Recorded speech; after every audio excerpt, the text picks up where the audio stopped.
wabarakatuh. Waalaikumsalam warahmatullahi wabarakatuh. Terima kasih saya ucapkan kepada kakak yang telah bersedia untuk memenuhi undangan saya untuk mengikuti kegiatan kita pada hari ini. Nah, sebelum kita memulai kegiatan kita pada hari ini, agar kita bisa saling mengenal satu sama lain dan agar ketika nanti kegiatan ini berlangsung agar dapat terciptanya saling keterbukaan. Nah, maka alangkah baiknya kita perkenalan terlebih dahulu. Nah, kan kata pepatah tak kenal maka tak sayang. Jadi perkenalkan terlebih dahulu, nama saya Angela Polda Putri. Saya adalah seorang mahasiswi Universitas Islam Negeri Syekh M. Jamil Jambek Bukit Tinggi, jurusan Bimbingan dan Konseling, yang mana saat ini saya semester 7 dan sedang melaksanakan PLBK luar sekolah di KUA Kecamatan Kapur 9. Nah, jadi itu perkenalan singkat dari saya. Jadi nama saya Angela, kakak bisa manggil dengan Angela. Nah, dengan kakak sendiri, silahkan perkenalkan diri kakak terlebih dahulu. Baiklah, nama saya Tessa Nopila Sari. Saya seorang guru honor di SDN 03 Lubuk Alai. Baik, Kak Tessa. Nah, terima kasih kepada Kak Tessa ya karena sudah bersedia untuk memenuhi undangan saya untuk mengikuti kegiatan kita pada hari ini. Nah, sebelumnya kakak udah pernah mengikuti kegiatan ini? Sebelumnya saya tidak pernah mengikuti kegiatan konseling seperti saat sekarang ini. Oke, jadi karena kakak belum pernah mengikutinya, saya jelaskan terlebih dahulu apa itu konseling dan lain sebagainya nantinya. Nah, jadi kegiatan kita pada hari ini itu adalah konseling individual, yang mana konseling ini adalah salah satu layanan di dalam bimbingan dan konseling yang diperuntukkan kepada individu ataupun konseli yang sedang mengalami masalah dan membutuhkan pengentasan secara cepat. Jadi permasalahan yang dia alami itu kita entaskan secara cepat agar tidak terganggunya aktivitas-aktivitas dia sehari-hari setelah dengan adanya masalah tersebut. Nah, jadi di dalam konseling individual ini ada saya sebagai konselornya dan ada kakak sebagai konselinya. Di dalam layanan konseling individual ini bertujuan untuk mengentaskan permasalahan yang dialami oleh individu atau konseli. Nah, jadi kita nanti akan mengentaskan permasalahan yang kakak alami. Nah, setelah itu di dalam kegiatan konseling ini nantinya kakak tidak perlu khawatir ataupun cemas apa yang kakak ceritakan diketahui oleh khalayak ramai, karena di dalam konseling individual ini kita sangat menjunjung sekali yang namanya kerahasiaan. Jadi kakak tidak perlu khawatir kalau apa yang akan kakak ceritakan akan saya ceritakan pula kepada orang lain. Jadi kakak tidak perlu khawatir. Nah, setelah itu di dalam konseling individual ini juga diminta keterbukaan kakak, yaitu kakak diharapkan untuk terbuka menyampaikan apa permasalahan yang kakak alami. Jadi nanti ketika kakak menceritakan ataupun menyampaikan permasalahan yang kakak alami, kakak tidak perlu menutup-nutupi apa yang kakak rasakan ataupun apa yang sedang kakak alami. Ceritakan saja secara apa adanya dengan terbuka. Nah, setelah itu juga saya minta kakak untuk sukarela untuk mengikuti kegiatan konseling ini. Nah, apakah kakak sukarela? Insyaallah. Oke, jadi cara pelaksanaannya dari kegiatan konseling ini adalah kita duduk berhadapan seperti ini, dan nanti saya akan menanyakan apa permasalahan yang kakak alami, dan nanti sama-sama secara diskusi akan kita pikirkan, akan kita carikan solusi dari permasalahan tersebut. Jadi apakah kakak sudah paham terkait apa yang sudah saya katakan tadi, terkait apa itu konseling, apa tujuannya, dan apa yang perlu diperhatikan dalam konseling dan lain sebagainya? Apakah kakak sudah paham? Ya, sudah paham. Baiklah, jadi apakah kakak siap untuk melaksanakan kegiatan kita pada hari ini? Siap. Nah, jadi apa nih permasalahan yang sedang kakak alami pada saat sekarang ini? Boleh diceritakan, Kak? Ya, baiklah. Permasalahan saya itu berkaitan dengan pasangan saya dengan saya. Yang awal mulanya dia itu mengajak menikah, tetapi effortnya itu menurut saya masih kurang. Boleh kakak ceritakan hubungan kakak itu seperti apa dan sudah berapa lama kakak menjalin hubungan dengan pasangan kakak tersebut? Hubungan saya dengan pasangan saya itu sudah terjalin 3 tahun. Dan sekarang dia itu mengajak untuk ke jenjang lebih serius. Tetapi effortnya itu masih kurang buat saya.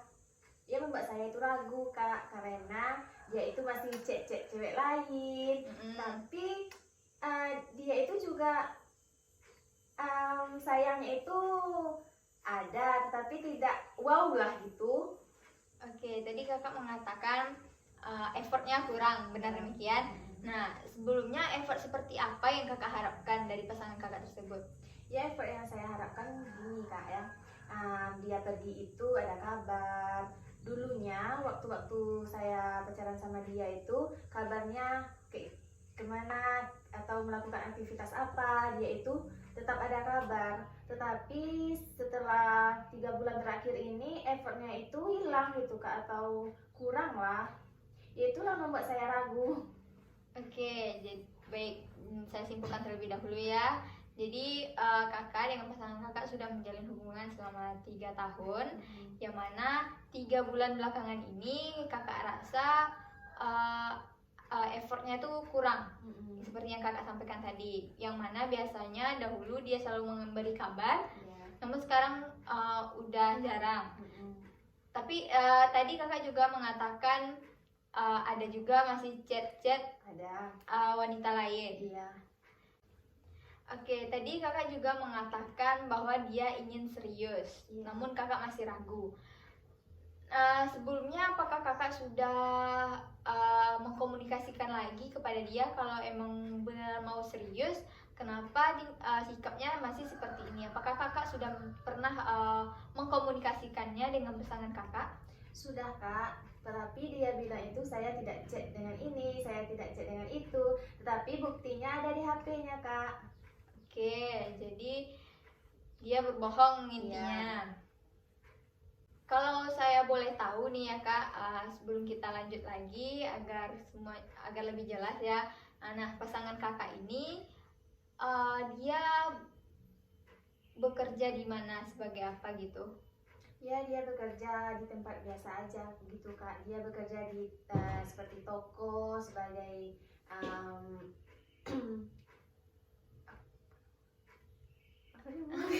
kasir. kasir. Kasir.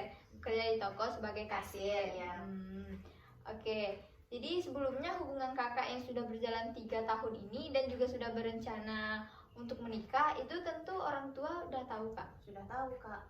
Jadi dengan pasangan kakak yang seperti itu, yang seperti yang kakak katakan tadi, masih ada chat-chat sama perempuan lain, dan 3 bulan belakangan ini komunikasinya udah kurang baik, dan ketika dikomunikasikan pun dia tetap berbohong mengatakan kalau dia tidak ada chat dengan perempuan lain. Nah, dengan masalah kakak yang seperti itu, apakah kakak tetap ingin melanjutkan hubungan kakak ke yang lebih serius atau bagaimana? Ya, gitulah, Kak. Permasalahannya kan agak rumit lah gitu kan. Ya, kalau hubungannya 3 tahun itu kan udah lama gitu, Kak. Jadi sulit pula kita untuk mencari yang baru kayak itu kan, payah, Kak, susah gitu. Jadi saya ingin melanjutkan. Hal ini akan dibicarakan lagi kepada kedua pihak keluarga gitu. Oke. Jadi sebenarnya kakak pun sudah tahu ya apa yang harus kakak lakukan, seperti yang kakak sampaikan barusan. Nanti akan dikomunikasikan lagi kepada kedua belah pihak. Nah, jadi kalau karena ini kan hubungannya udah ke jenjang yang lebih serius gitu, ya saya ingin komunikasikan lagi dengan dia secara empat mata. Kalau perlu itu bawa keluarga kayak mana gitu kan, sayang kalau hubungan 3 tahun harus pisah gitu. Jadi saya bertanya kepada kakak apakah yang saya lakukan ini udah benar atau masih ada kurangnya.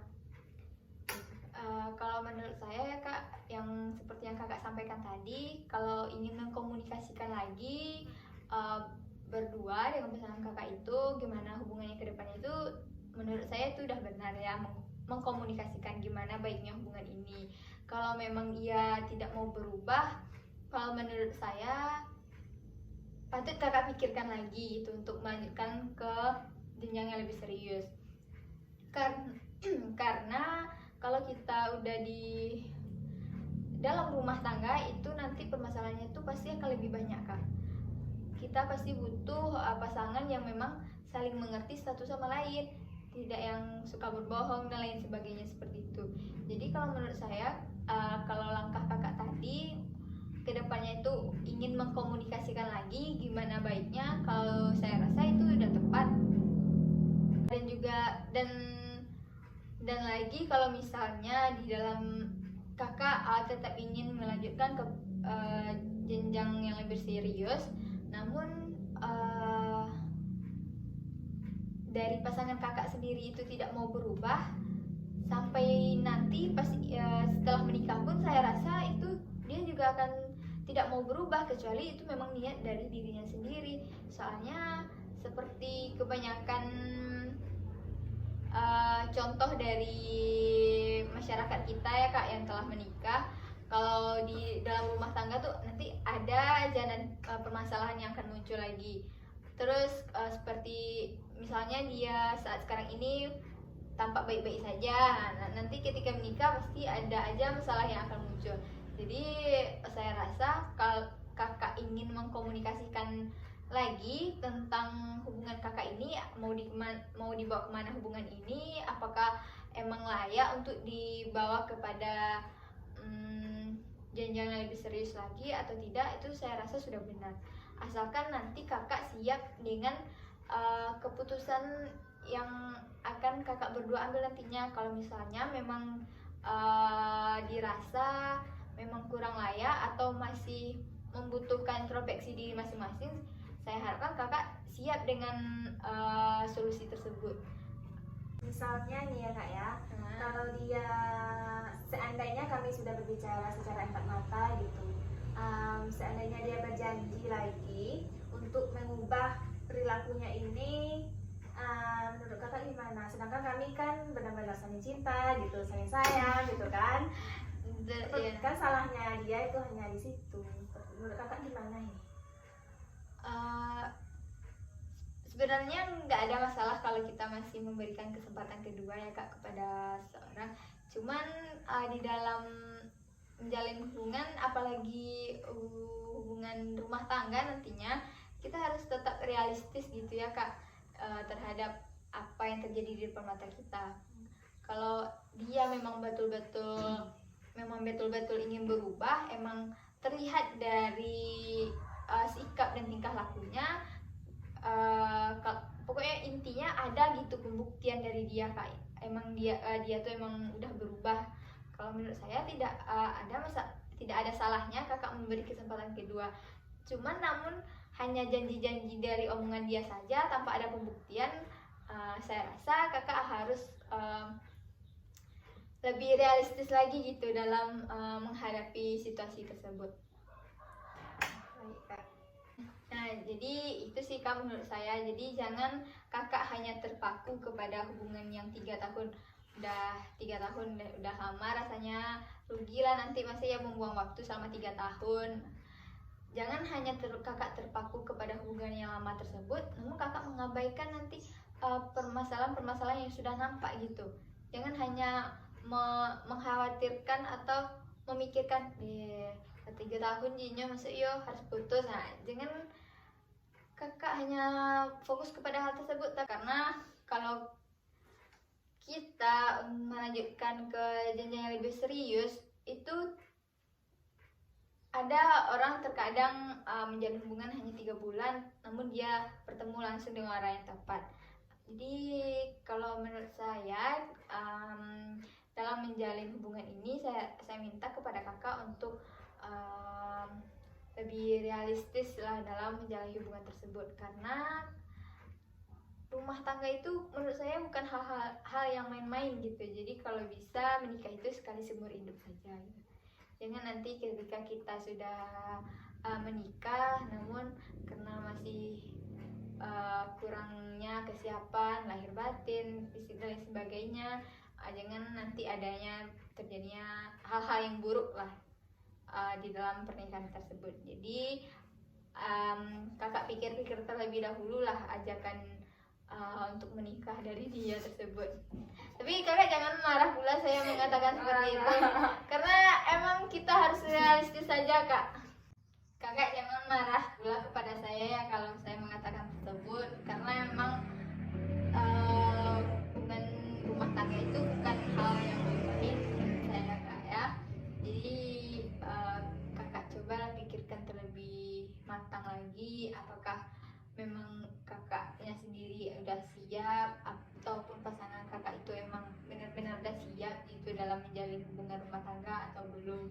Jadi mungkin kakak tanya kepada diri kakak sendiri nantinya, apakah saya benar-benar udah yakin nih untuk melanjutkan pernikahan, atau nanti kakak tanya juga kepada calon kakak tersebut, apakah dia tuh mau betul-betul udah siap dari segala aspek untuk menuju ke pernikahan itu, apakah memang dia udah siap atau belum, atau hanya gara-gara mungkin sekarang kan lagi musim ya kak, orang nikah muda kan. Jadi jangan hanya untuk orang nikah kita nikah pula, tapi nanti ujung-ujungnya kita juga yang akan rugi nantinya kalau kita tidak paham tentang apa pernikahan itu. Nah, jadi lebih baik kita saling kakak dan pasangan kakak saling introspeksi diri, saling memperbaiki diri, saling membawa diri ke yang lebih positif lagi, dan memang pikirkan lebih matang lagi hubungan kakak ini ke depannya seperti apa. Kalau memang layak rasanya untuk menuju ke pernikahan, silahkan dilanjutkan. Itu sih dari saya kak. Jadi mungkin apakah kak dari kakak ada yang masih ingin kakak sampaikan atau kakak tanyakan? Itu aja sih kak yang mengganggu selama beberapa hari ini. Oke. Nah, jadi untuk hari ini ya kak, kita cukupkan saja dulu sesi konseling kita pada hari ini. Nah, kalau nanti kakak masih butuh didengarkan apa yang permasalahan yang kakak alami, silahkan nanti hubungi lagi saya, atau enggak kita sepakati saja minggu depan atau sekitar 5 hari lagi, kita sepakati kita akan bertemu lagi untuk membahas permasalahan ataupun perkembangan dari permasalahan yang kakak alami. Apakah ada perkembangannya atau belum, apakah kakak sudah mengkomunikasikannya dengan pasangan kakak nantinya atau belum, kita lihat 5 hari lagi. Baik kak. Jadi sebelum kita mengakhiri sesi konseling pertama kita pada hari ini, nah bagaimana perasaan kakak mengikuti kegiatan konseling ini? Apa yang kakak rasakan setelah kakak menceritakan apa permasalahan kakak dan mengikuti kegiatan konseling ini? Nah, bagaimana perasaan kakak pada saat sekarang ini? Alhamdulillah perasaan saya itu sudah sedikit lega gitu kak, karena kan sudah ada pencerahannya gitu. Selama ini kan saya tidak berbicara dengan siapapun, saya tidak berbicara dengan keluarga, dengan teman. Nah, itulah menjadi beban karena tempat cerita saya itu tidak ada gitu. Alhamdulillah. Nah, alhamdulillah ya, dengan adanya layanan konseling ini, alhamdulillah sedikit banyaknya kakak sudah bisa terbantu lah. Oke kak, jadi kita cukupkan terlebih dahulu sesi konseling pertama kita ini. Nanti 5 hari setelah ini kita bertemu lagi membahas perkembangan dari permasalahan yang kakak alami. Oke, saya sudahi dengan wassalamualaikum warahmatullahi wabarakatuh. Waalaikumsalam warahmatullahi wabarakatuh.